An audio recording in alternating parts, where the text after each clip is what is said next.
हर हर महादेव, जय माता दी। क्या ये सच है या सिर्फ आस्था का खेल?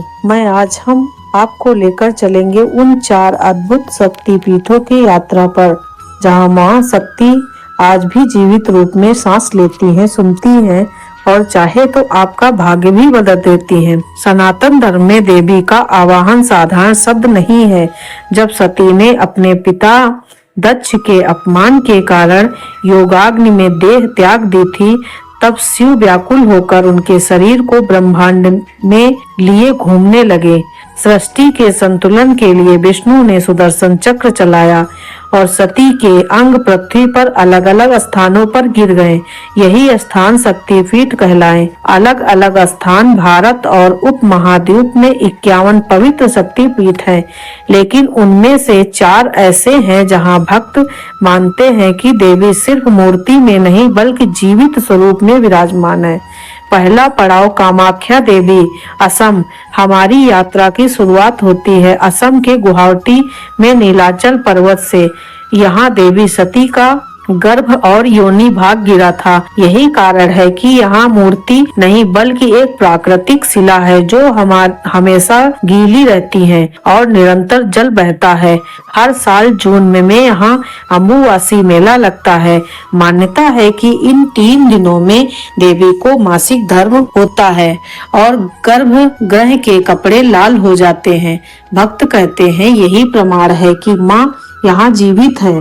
कामाख्या सिर्फ भक्ति का केंद्र नहीं बल्कि तांत्रिक साधना की राजधानी है।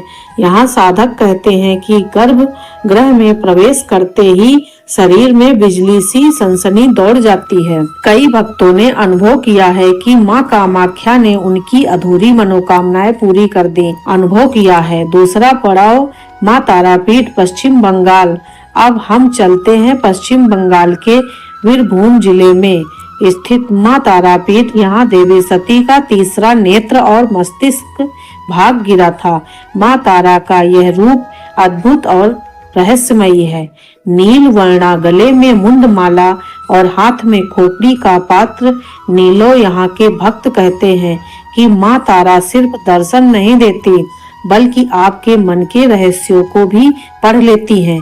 मंदिर के पीछे शमशान घाट है जहाँ दिन रात अघोरी साधक साधना करते हैं। आधी रात को जब मंदिर के दरवाजे बंद होते हैं तब भी अंदर से आरती और घंटियों की आवाज आती है। भक्त कहते हैं यह माँ तारा स्वयं आरती करती हैं। तीसरा पड़ाव माँ ज्वाला देवी, हिमाचल प्रदेश। तीसरा पड़ाव अब हमारी यात्रा हमें ले जाती है हिमाचल प्रदेश के कांगड़ा जिले में। यहाँ सती की जिह्वा गिरी थी। यही कारण है कि गर्भगृह में कोई मूर्ति नहीं बल्कि 9 प्राकृतिक ज्वालाएं निरंतर जलती हैं। यह ज्वालाएं हजारों वर्षों से बिना किसी ईंधन के जल रही हैं। इतिहास में कई बार इन्हें बुझाने की कोशिश की गई लेकिन असफलता ही हाथ लगी। यहाँ तक कि अकबर ने भी इन्हें बुझाने की कोशिश की थी, लेकिन ज्वालाएं और प्रज्वलित हो उठी। बुझाने के भक्त कहते हैं कि यह ज्वालाएं माँ की सांसें हैं। गर्भगृह में प्रवेश करते ही कई लोगों को अदृश्य शक्ति का स्पर्श महसूस होता है। गर्भगृह में प्रवेश करते। चौथा पड़ाव माँ महालक्ष्मी, आंध्र प्रदेश। अब हम पहुँचते हैं समुद्र की गोद में बसे उस अद्भुत शक्ति पीठ पर। आंध्र प्रदेश के विशाखापट्टनम में समुद्र के बीच स्थित है कोटि तीर्थ का श्री महालक्ष्मी शक्तिपीठ। यहाँ सती का हृदय गिरा था। इसी कारण कहा जाता है कि यहाँ देवी का हृदय आज भी धड़कता है। भक्त जब गर्भगृह में ध्यान लगाते हैं तो धीमी धीमी धड़कन सुनाई देती है। स्थानीय मछुआरे कहते हैं कि उन्होंने कई बार आधी रात को समुद्र की लहरों पर एक दिव्य स्त्री को चलते देखा है जो मंदिर में जाकर विलीन हो जाती है। तूफानों में भी मंदिर के चारों ओर समुद्र शांत रहता है।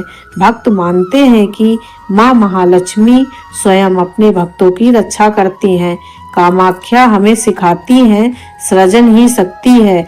माँ तारा बताती हैं मृत्यु और जीवन एक ही शक्ति के 2 पहलू हैं। ज्वाला देवी का संदेश है कि ऊर्जा और प्रकाश हमारे भीतर है। महालक्ष्मी सिखाती हैं कि सच्चा धन प्रेम और करुणा है।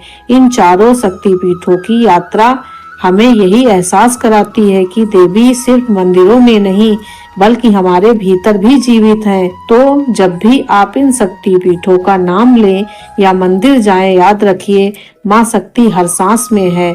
जय माता दी। हर हर महादेव।